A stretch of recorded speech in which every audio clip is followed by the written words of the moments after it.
Well, Debbie, here we are again. And you haven't learned a thing, have you? Not a thing. You know, Dan... Oh, no problem. Thank you. Love you. Thank you. You know, Dan miraculously survived all your boo-boo bags and the stuff you filled with enough mismatched medication to essentially stop his respiration. And nobody would ever suspect the grieving widow. And I stepped in with Madge to coordinate a rescue. You know, we left you with a warning. Just an honest-to-God warning. Look after your kids. Look after the people that are left to you. You spent less and less time at home. Let's see, I think you got off your job at about 11 in the evening.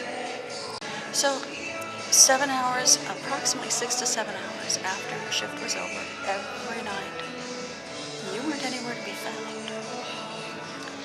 So what were you doing in all of those 6 and 7 hours when you should have been home, looking after your daughters, taking care of the important things in your life?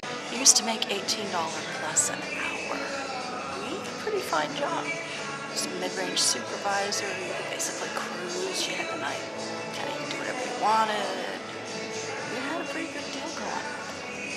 Suddenly you have no money for food, and you're having to hit your mother, the senior citizen.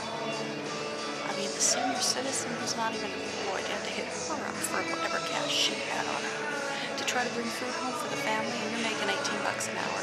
At least you used to. So, where was all that money going? Where did it go? I mean, I know it's expensive to be buying drinks every night. You need 6 and 7 hours out there, but you know, you're bringing home food off the dollar menu, ramen noodles, and you're trying to raise 2 girls in one preteen, one mid-range teen on that. And you think that's nutritious? You know, Vic called for help. Of course she did. She knew how to do it. Everybody knew it was only a matter of her pushing a button to bring Dan back and me and all of Majestic back to her rescue. She started to call for help and explain about the food issues. And then there was the clothing issues. You know, you weren't buying her any new clothing. Important things that a young lady needs. So all that started getting cycled in. Clothing, mending. And nobody there noticed, not a soul in that whole place noticed anything. You guys were doing our laundry, but nobody noticed the new jeans and the shirts and the mending. But nobody noticed anything, did they? Nobody caught on. 2 years of supporting her because she needed help. She wasn't getting nutrition. She wasn't getting her clothes mended. She wasn't getting what she needed. Got pictures of the empty fridge. Got audio of all the arguments over food not being in the apartment. You think we gave up on surveillance just because Dan was safe? There were 2 girls at stake. We know you used Vic like a slave, cleaning up the garbage that you left, cleaning up the filth in the restrooms. Any job that you didn't like, hey, Vic was right there to do it for you. Think she didn't notice she was being used? She knew. We knew. You even abused her cat. But the worst part, the big problem, was you brought men sniffing around a 16, 17-year-old girl. She's not stupid. We're not stupid. So we started keeping a really close eye then. What about gas station guy? Remember gas station guy? Yeah. You met him at a gas station, and then you bring home to the family all this bright news that, hey, let's go live with gas station guy in his trailer on the outskirts of Vegas in the desert. Oh, brilliant, brilliant. Okay, that did not go anywhere, obviously. If it had, Vic would probably have pushed the button a lot sooner than she did. But no, some modicum of common sense was actually employed. The problem got really bad when you decided to allow Frederick back around the girls. Now, Frederick is this guy, for everybody who doesn't know Frederick is the guy that used to run a stable, including Debbie, on the streets of Las Vegas, muling his drugs for him. So when the felony bust came, and Frederick and everybody, including Debbie, got arrested on a felony and convicted on a felony, Debbie skated. And some other people kind of, that's a whole other story. But this is Frederick. This is the guy that was having Debbie mule drugs. And so he starts sniffing around the family again. Now, what did you do? You turned around and said, hey, he's got jewelry on. He's got money. It couldn't have been all that bad. Wrong. It was all that bad, and you know it. What did he want to do with your eldest child back in the day?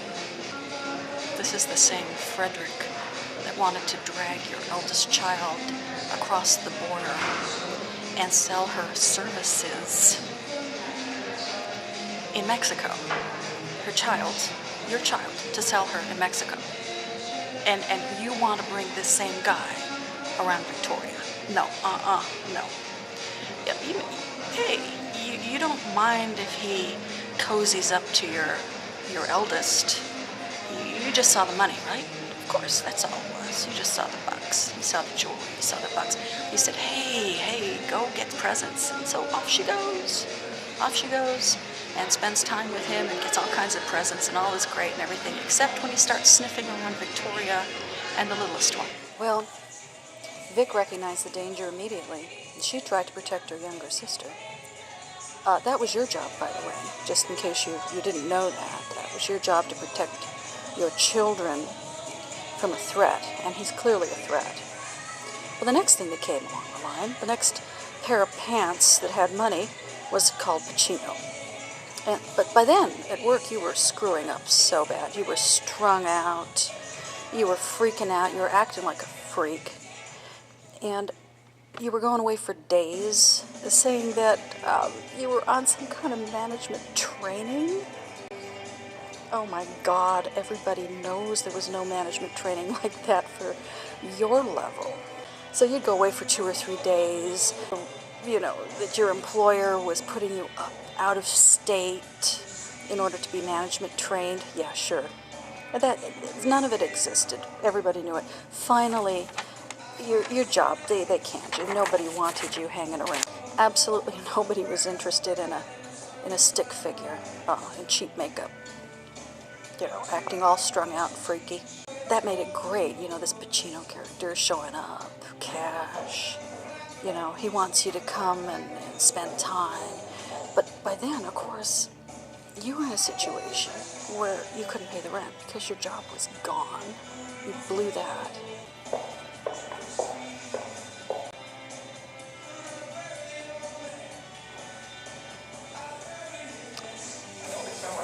They sound like horses, and they have to walk as loudly as they can.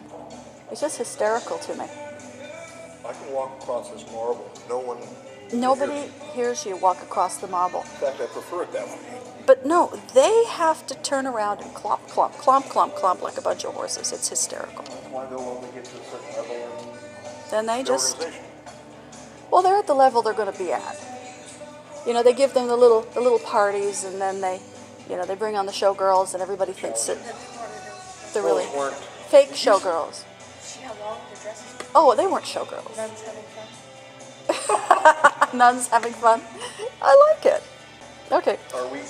No, we're still working a little bit here. Sorry. That's okay. No, it's not a problem because I basically had to wait for the herd to go by anyway. We definitely heard them. We heard the herd. Yeah, so this Pacino guy shows up, bringing cash and bringing gifts and TVs and everything else like that. The silent one. A silent walk. Okay, all right. So the next thing I know, the next thing we hear about is there's like this 4-day window. Everybody's got to instantly pack up the apartment because you are moving the family to a cheap, sleazy weekly motel to live with Pacino. So there's going to be like you and your bang buddy in this like 2-room sleazy apartment thing, like a weekly thing, and nobody knows where you're going from there. And you said, cool, right? You know, because you can't pay the rent and, you know, you're all getting evicted. Why were you getting evicted? Why didn't you keep your job? I mean, you told the family you had 4 days to pack and everybody was going to live in this 2-room motel. And he's eyeing Vic like he's sizing her up, you know, for the next round of booty call. So Vic put in the emergency call. She's not going to stick around to go to this 2-room sleazy dive to find Frederick and whoever else might be there that you're screwing waiting for her.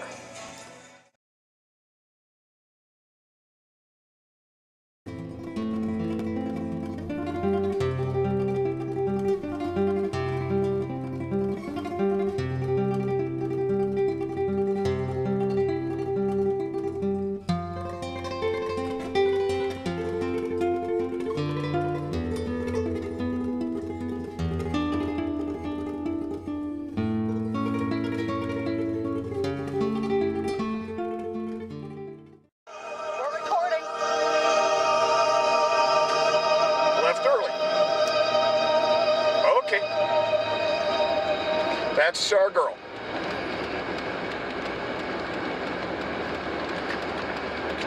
Yeah, she will see lights flashing. Okay. Here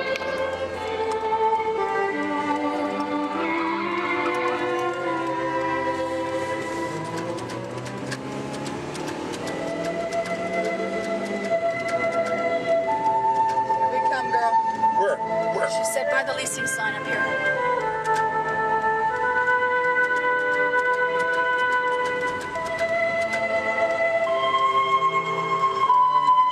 Power box, leasing sign. Get it rolling. Not rolling.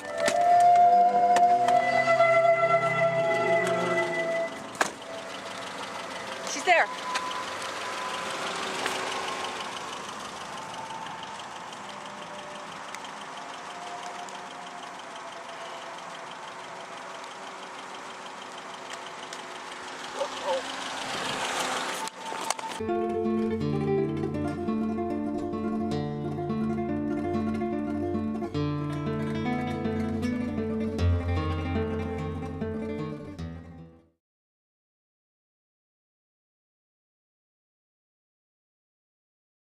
I mean, what gets me though is that nobody noticed she was gone until I personally contacted the police to report that she was at her new location and safe with her dad and me, and then report the problem to Family and Child Protective Services. You found out about it when they arrived at your door and wanted to know what the problem was. You know, I told Metro you were planning to abandon your family home.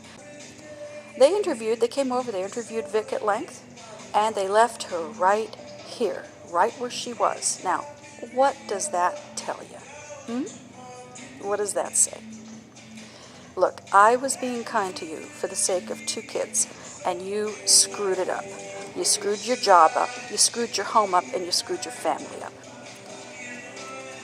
I mean, it seems like you screw up everything you want to touch. So here we are again. You haven't learned anything since the last time. I mean, there was a lot that you could have done right, and you had your chance. You got 2 minor girls at the time who needed a mother, and I gave you a break. But I'm not going to give you a break again. I'm not going to do it. So spread yourself out for any pair of pants with money, and maybe you can get enough uppers to make it through tomorrow without any sleep so you can do it all over again. But keep your filthy crap away from your youngest. Nobody in Madge gives a damn about you anymore, and neither do I, so be warned. The free ride is over.